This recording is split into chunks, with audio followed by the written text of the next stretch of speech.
వికారాబాద్ జిల్లా వింత వ్యాధికి గురైన ప్రభుత్వ ఆసుపత్రిలో చికిత్స పొందుతున్న వారిని మంత్రి సబితా ఇంద్రారెడ్డి పరామర్శించారు.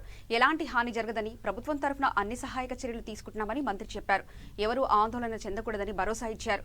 ఈ కార్యక్రమంలో ఎమ్మెల్యేలు డాక్టర్ మెతుకు ఆనంద్, కాలయ్య యాదయ్య, ప్రజాప్రతినిధులు తదితరులు పాల్గొన్నారు.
నేను అదే చెప్పలేదు ఇందాక అవసరం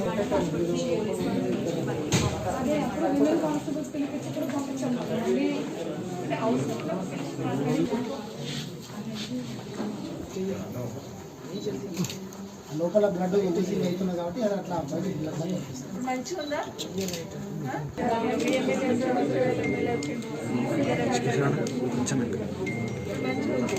మేము పొద్దున మీ ఊరికి వచ్చే వరకు మీకు వచ్చేసినావా? నేను వచ్చిన తర్వాత వచ్చింది. నేనున్నప్పుడు నేను పడా సార్, నేనున్నప్పుడు నువ్వు అంటే